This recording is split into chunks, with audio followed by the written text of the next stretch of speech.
Hey everybody, thank you so much for joining me, and to my regular viewers, welcome back to the next episode of the Climbing the Rating Ladder series. This is my weekly series that I do where I will end up usually streaming a few online chess games. I often say that this is obviously a writing channel, but I have my procrastination. That tends to be chess, so I like to kind of mix that content in with a lot of my writing videos here. So, for those who have been following along, I had my first chess tournament yesterday. I've been playing for about 6 months, so I decided to kind of go into this amateur tournament and just see how I would do. Overall, I was very, very impressed with my play. I'm going to get into a bit more of kind of what the score was in a second here, but overall, very, very happy, had an excellent time. And so what this video is going to be is just a list of my annotated games. So I'm going to annotate all 4 games that I played. It was 4 games over the course of about 10 hours. So 10 hours from the first game to last game ended. And yeah, my brain was fried by the end of it. I'll actually go more into my takeaways and all that stuff at the very end of the video. So if you're interested in that, just skip to the very end. And for those that are just here just quickly want to see, how I did and you don't really care about the games, I'll get into that right now. I ended up going basically getting 1.5 points out of 4. What that means is that I won 1 game and I drew 1 game and I lost 2. So 1.5 points out of 4. Out of 4 possible points I could have gotten. Not an impressive record by any means, but as you'll see if you follow these games, my play was pretty solid. Yeah, there were definitely mistakes there, and other guys just ended up outclassing me. Ultimately, when you do something for 6 months, you can't really expect to be, some great player, of anything within that time frame. So, very happy with how I did. I'm going to go through the games here in just a moment, but if you want to know how I did, that's what it was. 1.5 points out of a possible 4 that I could have gotten. All right. For everyone else that's interested in seeing the games, let's begin. All right. Game number 1. I started off as black. My opponent was rated a little over 1,000. I went into this unrated, so just to give you guys some context, I'll go over each opponent's rating just to get an idea. But went into the game and let's see what happened. So played typical e4. I went for my Pierts, right? I go for this all the time. I knew the main lines very, very well. And as we go through the opening, you're going to see right here pretty much what we see, right? The 2 horses, 2 pawns in the middle there. Did my fianchetto. They brought their bishop out. I castled. So right now, as you can see, given somewhere around a 0.5 point, basically to my opponent at this time. Just the opening, so we'll see what happens as it goes on. They castled as well. Bring my bishop out, obviously do the pin. They kick it away, and I take, right? Takes, trades, with the idea being that I'm eventually going to do this, and then play this and fight for this square right here. That's basically was my game plan when I went into this. I felt very, very confident, and that's what I had planned. Again, so the engine's given right now about a 0.5 point to white here, so very, very close. Went back here. They bring their last bishop out. I bring my knight into the game. Their knight goes back. The idea being that they're going to have 2 people protecting this pawn right here. It's typical. Made my play. We're not fighting for that one. We're fighting right here. The battle, or I shouldn't say that. We're going right here too with this. So I got that basically an extra attacker is what it is. But the fight's going to be right here. So they push down, bring my knight in. Obviously threatening the queen. And they make their first mistake. This, I think, was the biggest mistake they had made. Even the engine is saying that right now it was giving me about, not quite 0.5 point. They should have taken, I think, with the knight instead. But they took with the bishop. I take back with the pawn, giving myself basically a centralized pawn right here. Very, very difficult to, it's going to be very annoying. So, first real advantage in the battle here. So, bring the rook out. My knight goes in. Hey, you got an open square. Start attacking. All right, 2 pieces right here. Queen moves. I take. Queen takes back. That, I think, was probably the first major... The engine basically here at this point was giving me 0, so it was given neutral time. I think I was thinking knock off the bishop. That's what I was thinking. In retrospect, obviously the engine's saying, yeah, you shouldn't have done that. It's giving about almost potentially... basically now about a full point to my opponent there. I'm sorry, 0.5 point. About a 0.5 point. half points. So probably should not have taken. First minor mistake, but again, we're looking good here. So this piece is under threat. I got 2 on here. So they got 3 now against my 2 on this position. And this is where I basically come in and say, all right, I'm going to try and pick off this pawn then. If you're going to go for that one. They take, good. Potential idea of getting this to here if they don't take yet. Or if they do take, I have the ability to kind of kick the knight out. So they bring their pawn in. This was, I think, I wouldn't say first, but I think this was a mistake on their part. Engine's giving them, again, a little bit close to neutral now. If I take, so took, knight takes back. All right, we're basically at zeros here. Like, the whole thing is giving us, like, a 0 right now. So we're playing, again, very, very close game. Bring my rook out, add a second defender onto this right here. Queen goes here, threatening this right here. Or this if I move my guy over here. Move over. I'm basically saying take the pawn, I'll take yours. They bring down their rook, so right here. Take mine, I take yours. They're going to bring the rook down to defend that. I bring my queen out to cover this. Queen takes. Again, that might have been, and this basically is where I think there might have been an error here. I can't see how I could have defended both pieces, to be honest. Like, because I moved my rook over here, this rook's taking it. So I was like, oh wait, no, I see now. I get it now. Yeah. So even as I do this live here, I'm seeing it now. So I should have moved over. The queen was still covering it. So I should have pushed my rook over instead of no. Yeah. So I should have pushed my rook here instead. So, learning experience, that's what happened. So, queen comes over, queen takes, I put pressure on the queen, knight comes in, wants to do a trade. He'll get the check. So, trade, gets the check. That's what he wants to do. I put the pressure on the knight. This was where I think the first real blunder of the game comes in. About a 2.5 point advantage to my opponent here. What happened was I think they wanted me to instead have gone, it looks like they wanted me to potentially either go here, bring the queen out to here, or with the idea of right there trading, but doing more of a trade on basically trading with the idea that if they take, I take, and I'm still covering the square with the rook. I think that's the idea they wanted. Yep, that's what I did. So went here, threatens, queen goes back, queen goes here to cover. Pawn comes, and this is where the mistake comes in. So around move, I think it was 26, right? Should have taken with the pawn. I didn't, right? I take with the bishop. If I took with the pawn, I would have been okay. I analyzed it, and I was thinking, okay, so if the knight comes in and checks my king, I can still take. I don't know why you did this. I spent a fair amount of time looking at it. You were about 40 minutes into the game, so I'm looking at this point going, I don't know, like, I'm bringing my bishop out. You're just basically giving me, I get my bishop out and potential attacking here where I can get a piece down here and for a mate at some point, maybe.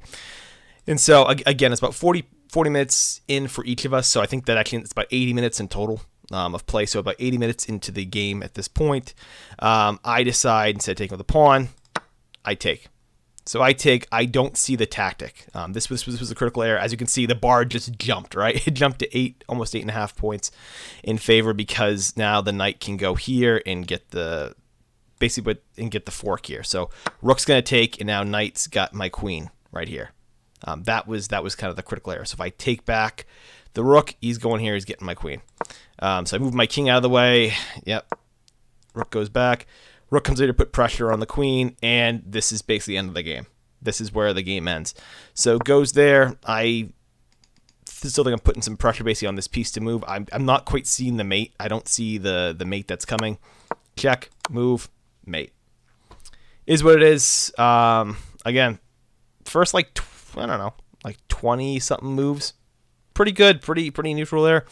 Just got a little frazzled there towards the end with that mistake. And I think, again, what really did it in was that this blunder right here was taking with the bishop. Shouldn't have done it. But unfortunately, I did. So that's what happened. I took with the bishop, and basically I screwed myself at that point. first tournament loss. I guess it was quite an experience to kind of go through this first game here, because the nerves definitely were hitting. The nerves definitely were hitting this first one. So to basically not have made any kind of no real straight blunders up until this point, at least that was a small victory. But that is what happened. So that is the end of the first game. You see what happened here. Takes. Boom, boom, boom. And again, unfortunately, mate. The next game we're going to show you in a minute basically was quite a bit more competitive. This guy right here, which is a very, very good player, again, being around 1,000 points, you don't think that's a lot. One thing I've found is that 1,000 points in this, like rated in real life over the board versus online, is two different things. I would surmise that there's definitely several hundred rating points higher, a difference basically between this, because you see me playing 10-minute games. I'm like, closing in on 1,000 right now. None of the people I've played at sort of this level. This was a very, very much very different experience for me. But that is what happened, and so that's the end of the first game. Now we're going to head over to game number 2. Hey everyone, game number 2, and this one was a learning experience. I've actually, going through now, looking at the computer, I'm going to go through it in a minute, but I'm very disappointed that I let this game slip the way that it is. You're going to see what happened here in a minute, but some very obvious mistakes that were made in this game. But I promise you, it'll be worth a watch. So I went and played d4, right? I talked about how I would usually play London as white. Well, what do I see? I see the Pierts right away, or the King's Indian, I think, in this example, right? Or the Modern. Boy, do I know that one, right? Played all the time as black. Well, I'm changing up the game plan right away. So I decided to change it up. I know more or less what I have to do to beat this guy. So I start going for basically a 3-pawn rush. So I push, brings the bishop out, and I push for the 3 pawns, right? 3 pawns in the middle. That tends to be probably one of the most frustrating ways to beat someone that decides to go for this. So they do their typical kind of the fianchetto there, and I'm bringing my knight out. So knight's guarding the pawn here. Typical stuff. Other knight comes in to block that. We're just developing our pieces here. Bring their knight out, developing my bishop. Brings their pawn out here. The idea being they're going to attack. Boom, boom. Well, I need an extra piece, right, to defend. Bring the bishop in. This was, again, as we go through, this is kind of the first small area. You've seen the bar go down right now, right? The computer wanted me to go here. The idea being they took, I would take here with the check. And then basically you got a pawn right here. Yeah, you got a pawn right here, but eventually we can retake it back in a different way. That's what they wanted at the time. I don't know if it was because maybe maybe because I think it was just because I lost that first game. I want to play very, very conservative. I decided to bring my bishop in instead to guard the piece. One thing that I kind of picked up, especially with this game, was I wanted to play very boring. I wanted to be very, very boring in my play. I wanted to be very, very safe.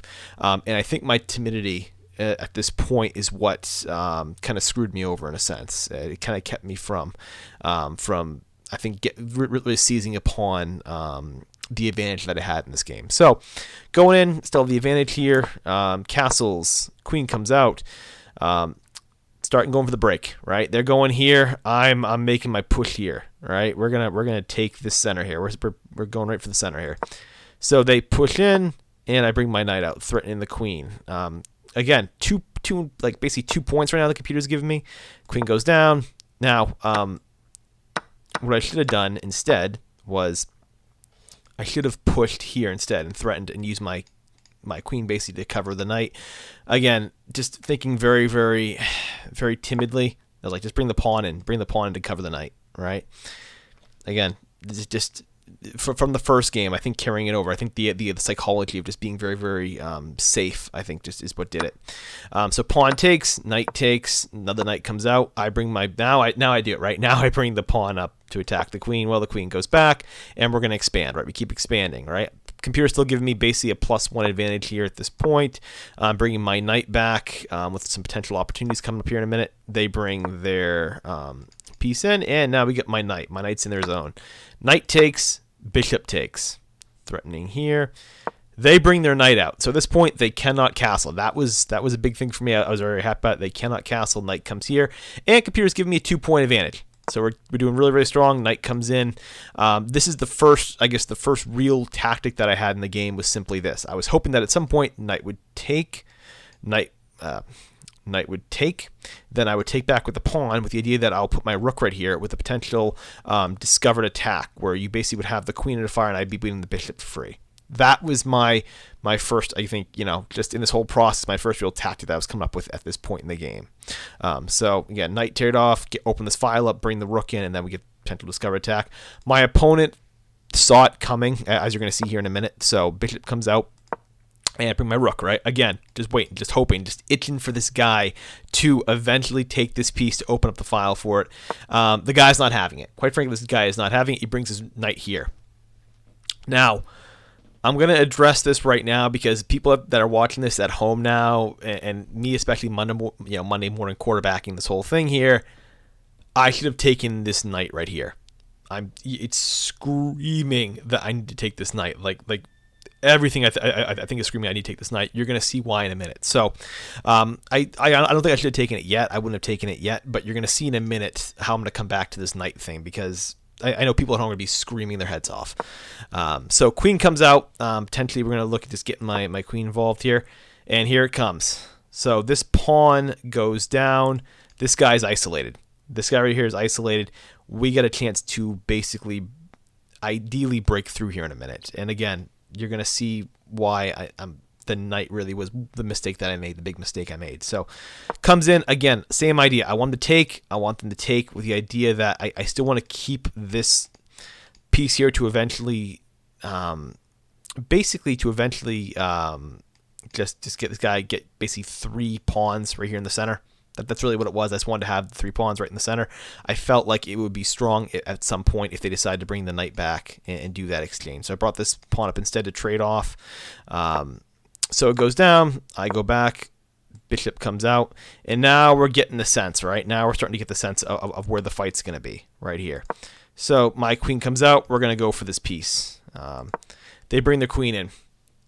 Now you see what happens, right? So knight, queen, bishop versus knight, bishop, and the queen. Okay? So 3 versus 3, it's an even exchange. What had to have happened was, looking at it now, is it even as a suggested move yet? Okay, so they do think that I should just went for. All right, so if I had just taken the bishop here, the computer's giving me a +4 to have taken the bishop. Interesting idea. Okay. Okay. Yeah. So basically taking the bishop. Yeah. So the idea was the thing. They take, this takes back, then bishop takes with the threat here. Is the idea the computer's telling me to do. I just did not see that for some. I don't know why it was, but my other idea was what I should have done. I still think is taking the knight here. That way you would have had just 2, and I could have basically jumped in with my 3 and basically broken through. That's what I could have done. It didn't occur to me. Did not occur to me. I think I was too clinging to the idea of just stopping the king from castling. Maybe I don't know. So I abandoned the plan. I'm going this way now. So comes in, bring my rook out. We're going over here. We got no real option. There's no real way to penetrate right now. Nothing to really do. But I'm trying to sort. This is more psychology. I'm trying to throw the other guy off by getting the other guy. But if I move over here, he starts making moves this way, with potentially the hope, and it worked, that his king hasn't castled yet. He can't castle this way. I'm hoping maybe I can get him to move this way, and that way we have potentially an opening attack here down the king side. And what do you know? King does it, right? Computer's giving me almost over a 3 evaluation right now if I played perfectly here. So things are working in my favor. Queen comes back. Again, we're going back to here. Again, if I had thought about it, I should have just taken. I should have. I'm kicking myself for not thinking of it, but I check instead, bring the king back, bring the rook over. Idea I had in my mind was eventually we're going to do some sort of triangulation where the bishop's going to come here, and then I'll move my knight out. We're going to basically double up the rooks on here, get the king over, and we're going to basically make a push to take with this piece and the queen pinned to the king. that was my idea. It's very, very elaborate. Too elaborate for this game. Just unfortunately, the amount of time it takes to get these pieces into place like that, and all the tempo you're giving up to do it, not worth it. I'm scratching my head looking at the board here, trying to figure out something I could do, and it just, again, the obvious thing of taking the knights never occurred. So rook goes over. I'm pushing my rook to potentially double up. There, we got two guys right here coming down the line. So move my queen over. And boom, trade. So bishop trade right there, rook trade. Again, this is the first time in the game where they basically have the advantage. A little under about 0.27, somewhere at 0.42. So about half a point advantage. The first time in the game they get it right here. So comes in, double up my rooks. Again, we're potentially got an idea going here for this.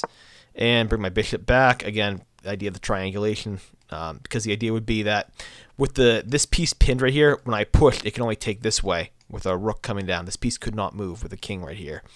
That was the idea. So knight comes in. I'm getting my knight out of there because the knight was basically pinned here, so I didn't want to, if the knight took, take back. Even though, I mean, I had the queen this blocking, it wasn't really that big of a deal, but still, I didn't want to have the piece pinned. So takes, I take. Files open. Here we go. Takes. King comes out. Rook goes here. Light squared bishop. Only people that are taking it are rooks or the queen. That's the only people that can take it. You know, the king can't get to it. It's covered by two pawns here. I'm basically putting like a blockade. You know, again, just structurally, I'm thinking of like, all right, I got a blockade here now. If they take, I've got basically a whole pawn chain. Nothing's getting through here. That's my thinking. So king comes in. Move my king out. We're getting my king out here. All right, we're getting our king in the game. Push my bishop out. I trade off the rooks. Queen comes in. Evaluation is neutral right now. Perfect neutral evaluation here. Bring my king in. Again, the idea is that I eventually want to use the king to kind of block these squares off here. You'll see what I'm saying in a second. Bring the queen back. Queen comes in. And boom. Right here, right? So can't go here, here, here, here, or here, right? We've in essence cut the queen off, never coming in, is basically what we've done. This file basically is blocked off, right? The king's not getting through here, and these bishops, the pawns prevent the bishop from coming in. Structurally, I have this situation set up where I'm going to do that, and we're going to start pushing this way. That's the idea I have. So king tries to come in, queen goes here, boom. All right, takes, queen comes over. Bring it in, all right. King comes in, takes. Here's where it's going to start happening. At this point, I'm thinking about doing a queen trade. Getting the queens off the board. My king is closer. The only way the kings can't get in. The king's blocked from ever getting. Our kings cannot go through. The only way through is this way. And so I'm thinking, okay, 1, 2, 3, 4, 5, 6, 7. 1, 2, 3, 4, 5, 6, 7, right? It's going to be pretty close. I think especially with my sort of my pieces here basically blocking this out, right? That's what it was. You know, I'm getting over here.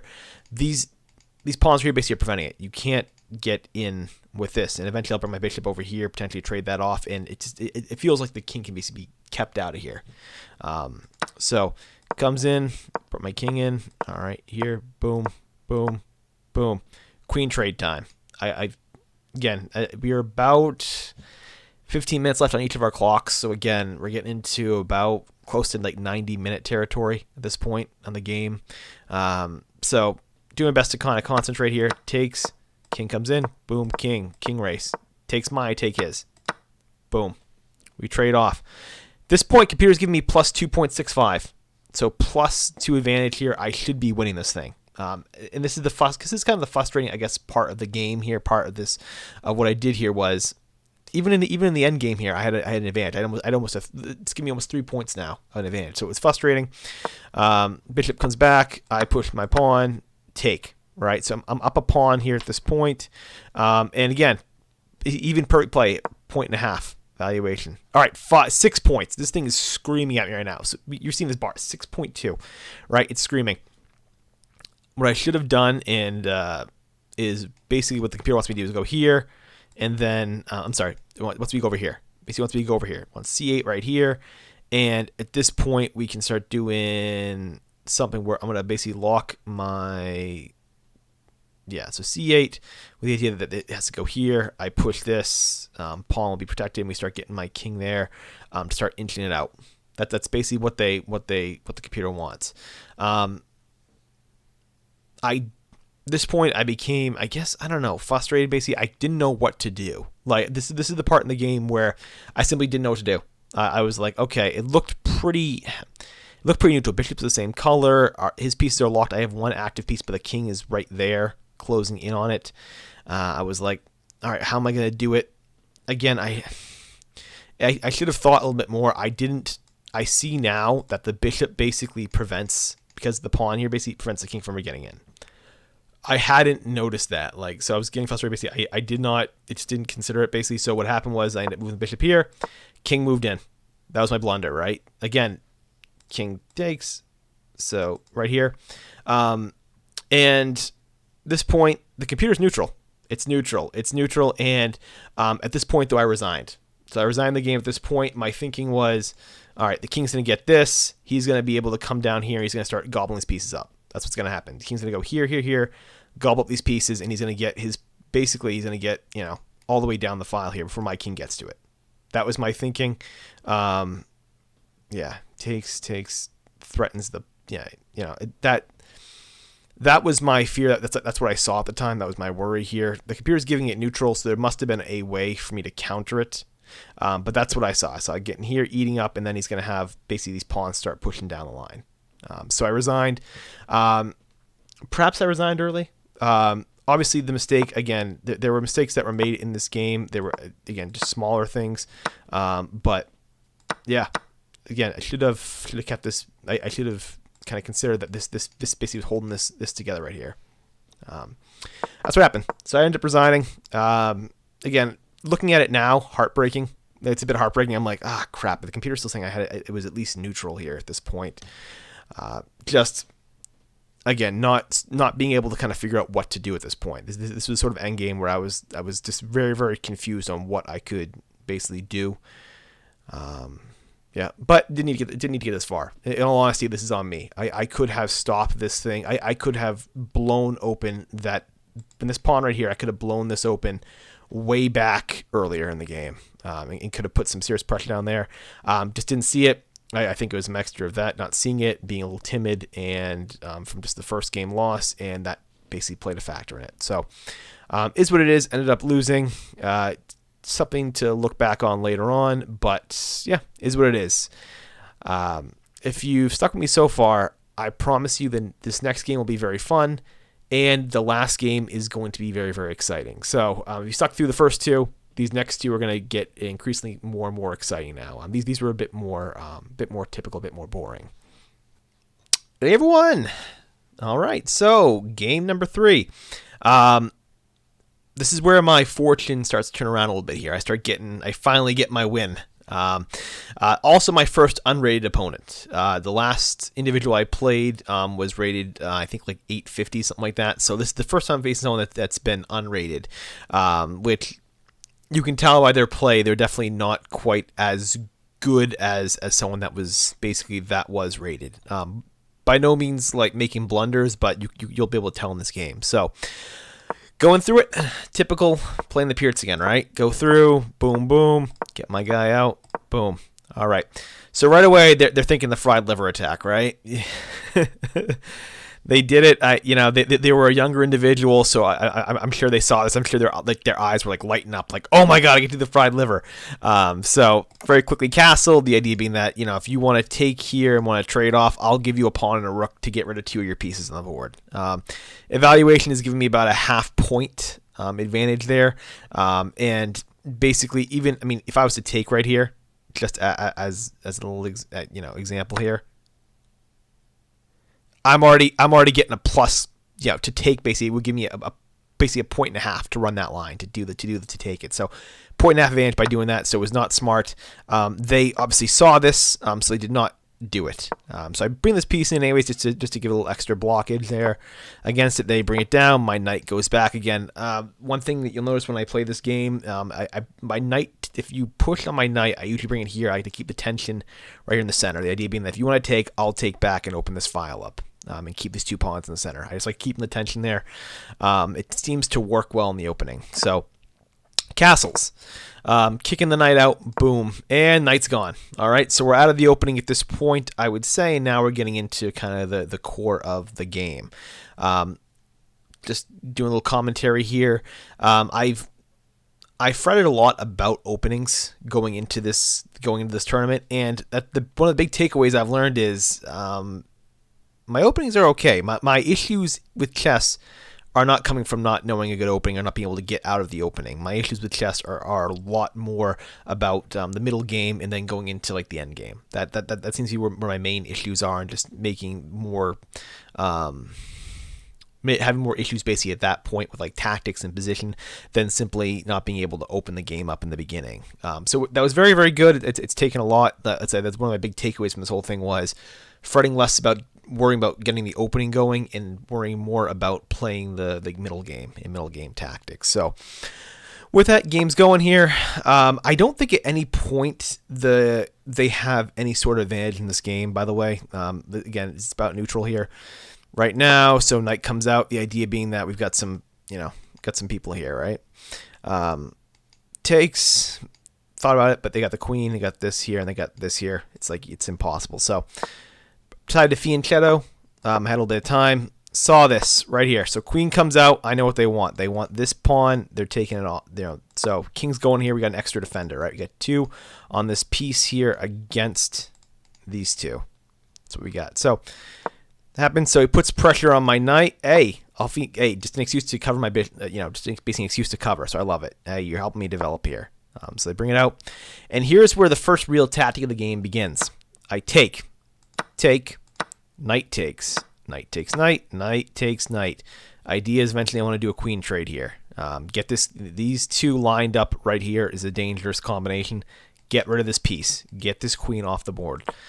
So they invite it. They open up, putting pressure right here. So they invite it. So I takes, knight takes. All right, very good.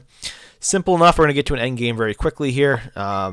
Threatens, bishop right there. This point we have a bit of an interesting scenario, right? We have the potential for in essence a trade-off coming up here. So I go there, he puts the bishop here. This, I think, is their first major mistake of the game. You're going to see why in a second. But I go, all right, so you basically give me a free pawn because it takes back. I'll take, and it's just a horse and a bishop with the pawn up, right? I think that was their first real time they made a big mistake. As you can see, the bar is now going very much in my favor. Takes, knight takes, right, with the check there, or just a knight check. So bishop takes, bishop, boom, knight goes back, getting the guy out of here, right? Bishop and knight versus knight with 2 rooks. So rook comes over. I want to get this game as simplified as possible. So what I do is I end up putting my knight right here. Idea being that takes, I want to build my structure up. I got 3 pawns right here. Boom, boom, boom. If you want to take, obviously they're not going to. They're not going to trade a rook off for a knight, but that was the idea I had. Also sets up for what I wanted to, which was a skewer. You're probably wondering why I would do that. Well, you're going to see why in a second here. So they do for the skewer. I move it. Boom. Again, the idea being that I want them to eventually go here, takes, have the rook come out, and then we're going to trade off. That's what I want. I want to get these pieces off the board as much as possible. I'm already up the pawn here. I'm feeling very, very confident at this point. Person did not want to do the trade-off there. Actually, was there a way they were going to go? Yeah, so even if they did that, it's still giving me a +2 advantage even if they did that. So just for an idea here, in case someone's wondering why I would do that. Still +2. Bishop goes back. Knight goes out. Threatens. Idea I had was very simple. If they go here, I've trapped the bishop. I can push the pawn, trap it, and the bishop basically is trapped on these squares here. Very simple. And it happens. But it felt like my first break of the entire game happens, right? I caught my first break here. So go here. They want to trade off. Beautiful trade, right? I got, basically what? 1, 2, 3, 4 pawn islands versus my 3. 3 with, I got 2 double up here. I like my structure way, way better. So, point we go through, again, simplify. Just simplify this whole game. King comes out, my king comes out. Boom, boom. They're pushing down. All right, let's do it. again, take me. I'm building my pawn up here. I'm building my structure right here in the center. They do. They take. Now we got this boy about to hang here. So brings it open. Boom. Rook goes here. I go there. Very simple. They take. I'm getting a free rook. Rook goes there. I take. Rook goes there. Perfect. This point, you can't take this because it's covered, so they have to go here. So they have to waste 2 moves to take. So it's 2 moves, and I'm getting my queen. So boom. They get back. Threaten. Rook goes there. Perfect. Rook is pinned now. I've got the pawn advantage, and as you can see here, I mean, it's going almost 10 point advantage here, right? So for the check, king goes over there, bring my king right in. We want these guys right here. Very simple. King goes this way, bring my rook back, king goes there, boom. Cool. They want to do a trade-off, perfect. And they do. They want the trade. So trades.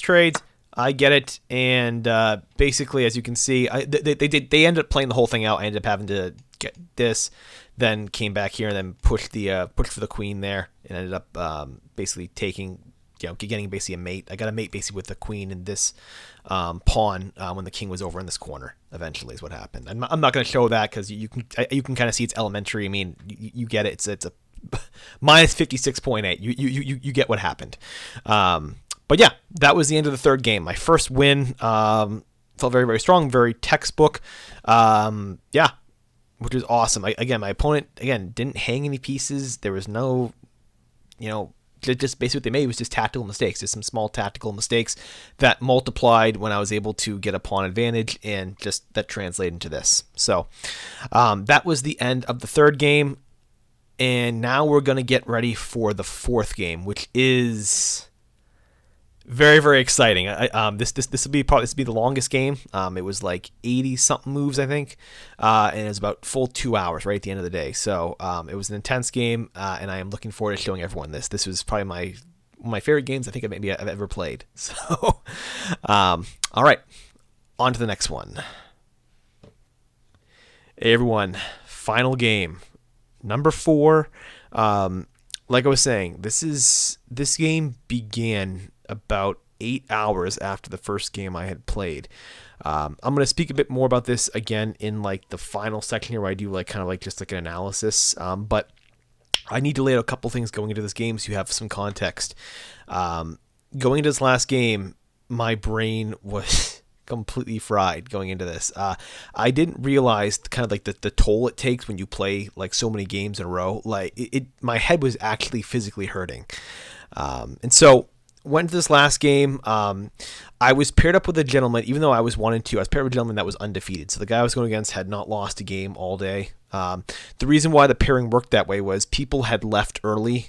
So for the last fourth game, people just went home. They left early, and so it just ended up being basically they took me and they put me against him, against this gentleman. So I went in kind of the underdog. This guy was rated, I think somewhere around 1,000 in comparison, but I wanted to win. I wanted to go 2-2, and I wanted to kick some butt. So went in here, and this game went about the full 2 hours. Again, I'm laying this out at the beginning of this so you understand my mindset at the very end here, because at the end you're going to see something interesting. So with it, let's get right into it.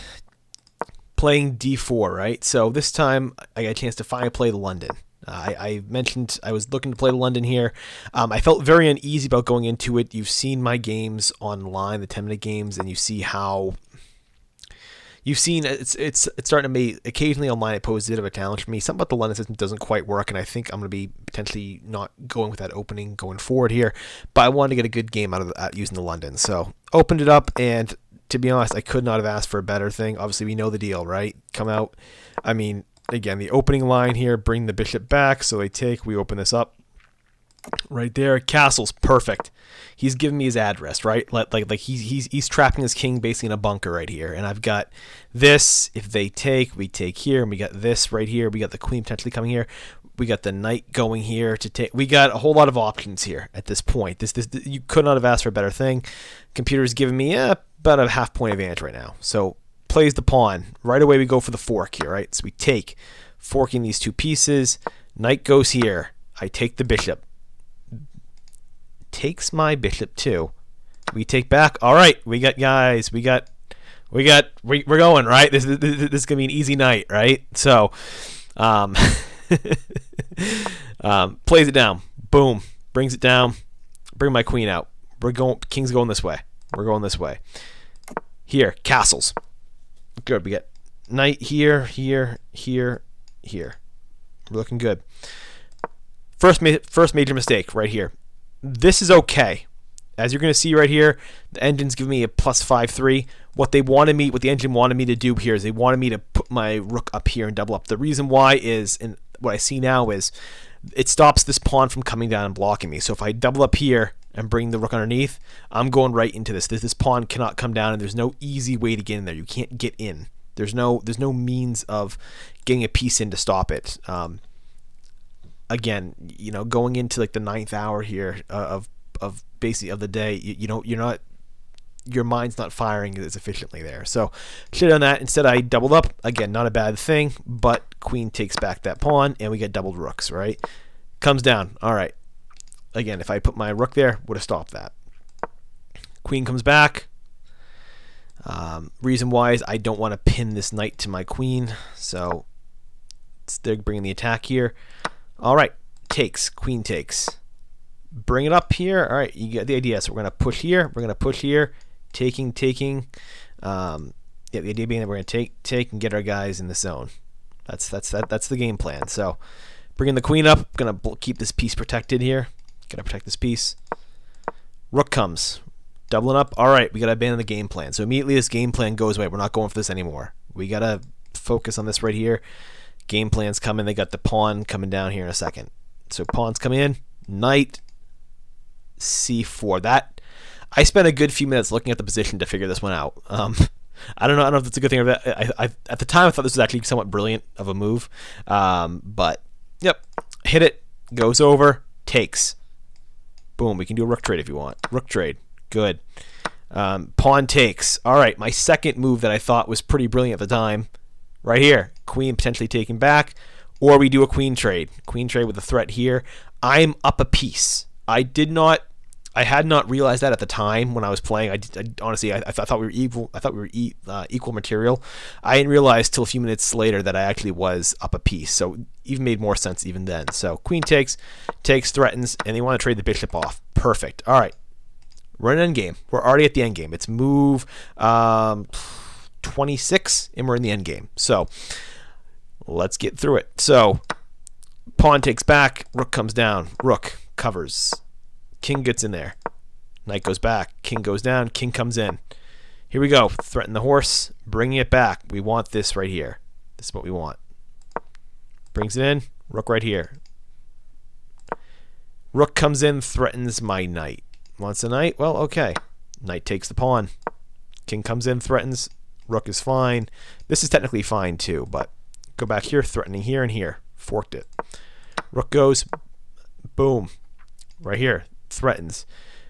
At this point in the game, my opponent was hoping for a mistake. You can see right here, I'm a +12 advantage right here, right? Like, they were hoping for a mistake. They were hoping that I would be tired, that I would make a mistake, that I would get fatigued, and they kept on playing little tricks like that. So my opponent basically was hoping that I would take with a pawn just on instinct, and then they would basically get the free rook. That's what they hoped. Take with a rook, though, we're good. Come back in, getting my guy in danger. It's getting a bit close, right? It's getting a bit, position's getting a little bit trappy for my rook there. So we're getting him out of here. Trade off. Perfect. King comes in, rook comes down. Want a rook trade? Nope. Doesn't want to trade. All right, bring the king in. Get back. King takes pawn. My pawn's going forward. Check. We're getting our pawns forward here. King goes back, covering here. Good. Keep going. We're getting a queen. Check. Move over. He wants this. Move it out of the way. Perfect. Rook's right here on this. Take the last pawn. This guy's gotten, at this point, we got 4 potential queens here. At least one's going to probably pan out. Knight's covering this one. We are looking solid. So comes in, goes, boom. Takes. All right. King goes back, covering these 2 pieces here. On him. Just move the pawn forward. Covers the knight. Again, this point, we're getting this guy going. Checks. King is pinned. Good. We got the king right where we want him. The king cannot go anywhere. This point, it's all about structure. Just structuring and getting the position. So rook's going right there. Can't do anything. He has no available moves. He can basically attack this piece. That's it. So moving my pawn forward. Boom. Keep it in tight. Everything is touching everything. Every piece is touching other pieces, doing something. We're holding this Jenga pile together, right? So going forward, all right. Knight's holding this piece right here. King can't take it. So at this point, get the rook behind the pawn on A and start pushing it up. So boom, bring the king. All right, king's gonna cover now. All right, so king's gonna do the job of covering now. We're going to potentially look at getting the knight out of here. Can't do it yet because the rook will take, so we couldn't do it yet, but we're getting close. So coming in, pushing. He wants to take it. All right, covering my rook there. Boom. Up. Pushing. Here it is. We got the queen. And here is the tragic way the game ends. Again, it was... this is about 2 hours left. We each had less than 10 minutes on our clocks.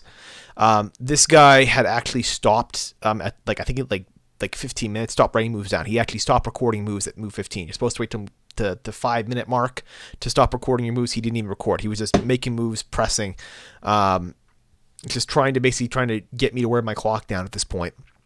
So I get it. Even with all that said, I should have paid more attention. So I got the queen.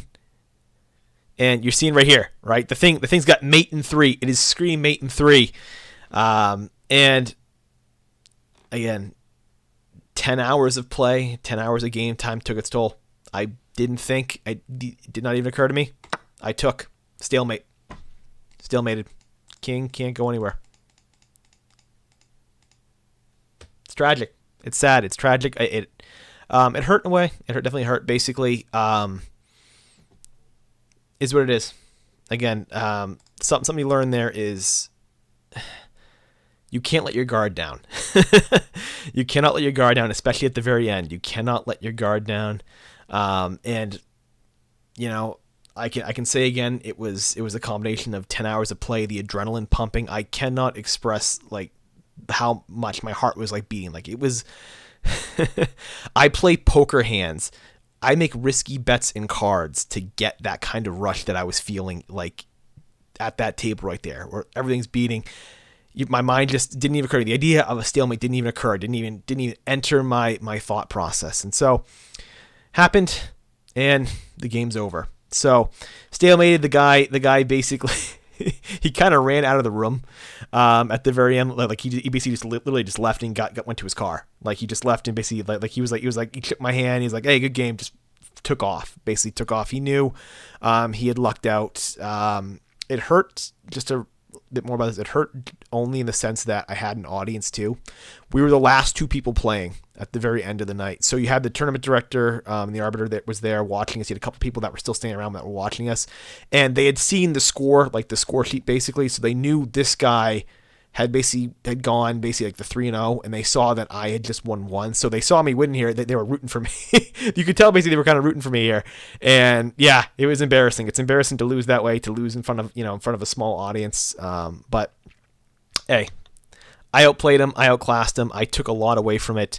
And I'm impressed with my play. I'm impressed that if you watch this game, I mean, I had a plus advantage the entire time. At no point in this game did black ever have any kind of advantage over me, and I'm proud of that. So I'm happy at least overall my gameplay was there, and again, just dropped the ball right at the very end. But overall, the gameplay was there. So that's it. That is it for the 4 games. I'm going to do a quick final kind of just do my my thoughts and everything, and where I'm going to be going forward as far as chess goes from here.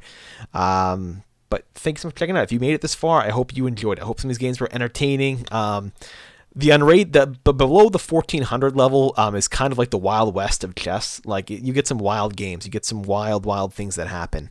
And so I do hope some of this was entertaining to you. I hope some of this, kind of maybe brought a smile to some of your faces.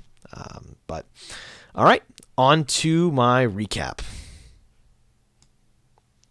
Okay, so this is basically a recap, just kind of my thoughts on the whole thing.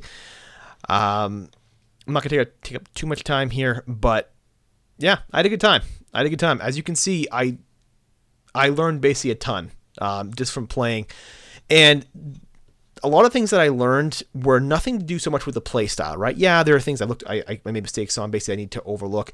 It was not so much like positional tactical things I need to look out for. It's the things I took away from it were much more like kind of deeper understanding, like the idea of, number one, rapid and blitz doesn't, I don't think, prepare very well for this, to be honest. Playing these 10-minute games that you see me on here playing, it just does not, it's not the same thing at all. It feels like almost like two different sports. I suppose to make the comparison, it's almost like gi versus no gi jiu-jitsu. If those that ever do jiu-jitsu, basically, where, like online rapid blitz, that's basically no gi, right?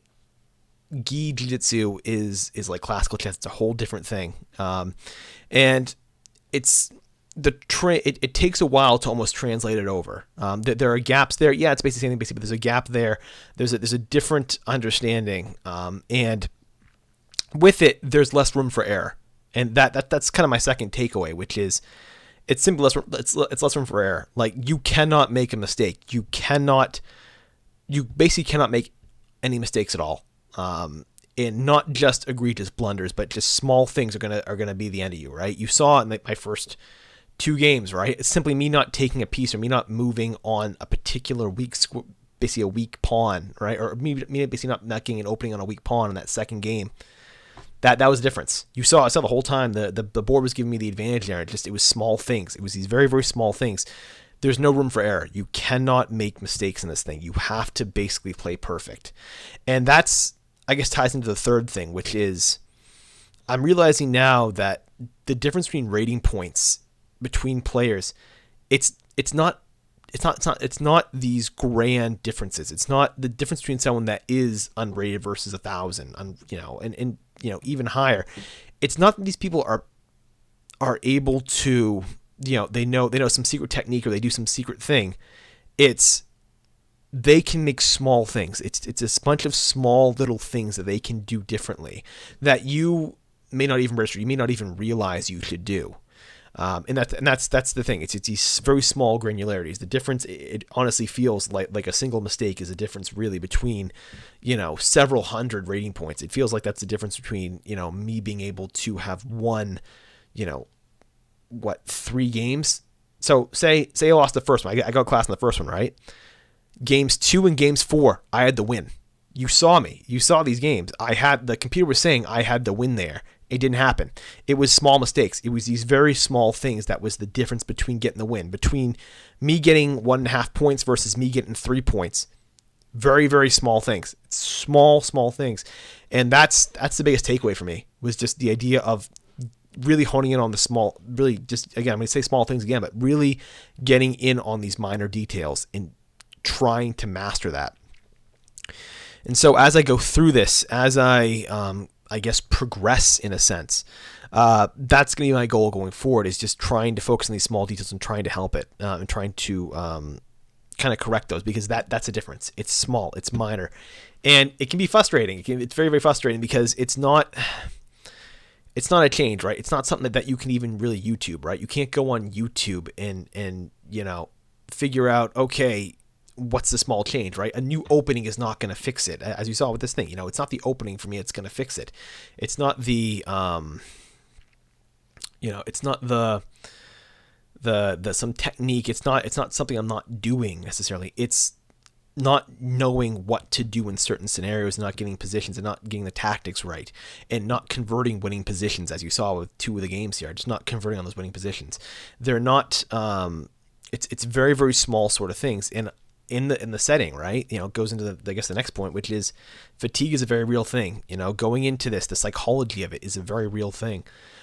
We're going into the second game. I was very timid. I was trying to play very, very boring. I was trying to not lose again, right? So I got in my own head. I would have, if you had me playing rapid against someone, right, in 10-minute versus that, right, I might have taken, just an example, in that last game, or in that second game, I probably would have just went for the horse. I probably would have seen it, but just the sort of pressure of that scenario, being in that scenario, there's a level of pressure and it plays a role in your psychology. And it's something that's so effective and something that's so big that I hadn't considered was the psychology behind it. So fatigue and psychology play a lot into this. Yeah. And I guess with all that out of the way, I had an awesome time. So by no means I think I had an amazing time. I had fun. It was awesome. Like I was saying, the adrenaline rush I got, especially in that last game, that adrenaline rush. I said before, when I play cards, on some of the wildest bets I make, I don't get that kind of thrill. I don't get that sort of that heart pumping, that adrenaline that I feel when I was playing that last game. I didn't get it, and it was awesome. It was great. I want to harness that. I would wait a whole year to get that feeling back, to feel that again, because it was awesome. That was such an amazing rush. So that was great. And speaking of psychology, there's something about playing against someone over the board in a tournament that I love, right? I love, there are moments in that game, in a couple of these games here, especially the last one, even the second one too. And even part of the first one too, where I can look at my opponent and I can see that I'm frustrating them, that I'm making them strain, that they know they're lost, right? That last game, that guy, especially in the end game, he was like sighing. He was getting like frustrated. His kid, he had a little kid that was coming, like his child was coming over basically at one point. He was like trying to push him away basically, like not to bother him. You could see him getting frustrated, and I loved it. I love. There's an element. It's a very kind of, I guess maybe it's sadistic. I don't know, but like there's an element of like frustrating, of beating someone on a psychological level like that in this game, that I loved. I loved seeing the person's face when I was winning there. I don't know. It's just my competitive spirit. I don't know. But that was awesome. So it was very fun, very enjoyable. It was a long day, but I had an awesome time. I plan on doing this again, which I guess brings into the last part, which is, what does the future hold as far as chess, right? Well, obviously it's a hobby. Again, I go back to this is my distraction, this is my hobby. I'll never probably put in the time to take it more seriously than that. Just, something I do where I'll probably, continue to do maybe about 10, 15 puzzles a day still. Still may practice a little bit against, basically still get practice games in, still play, as just for fun and all that stuff. And I'll still stream, weekly. As far as doing another tournament, I may not do one for a year. My thinking after I got done was, I want to do this again sometime. I had an awesome time. But then my other thinking was, wait a year, take a year, take the next year, develop these skills, develop these things, right? Take all the small things that I made mistakes on, improve it, right? And avoid making those mistakes, right? And I see where you are a year from now, you'll pretty much clean house, right? In that same division, I would clean house. So that's where my mind's at the moment with this, is, potentially taking the next year just to keep practicing, keep playing online here once a week, and doing this. Again, it's just a fun little hobby here. It's a fun side thing, but I had an awesome time. So it was excellent for me. Yeah. So I'm going to leave the video off here. If you got through the whole thing, thank you so much for watching. This is beyond appreciative for me.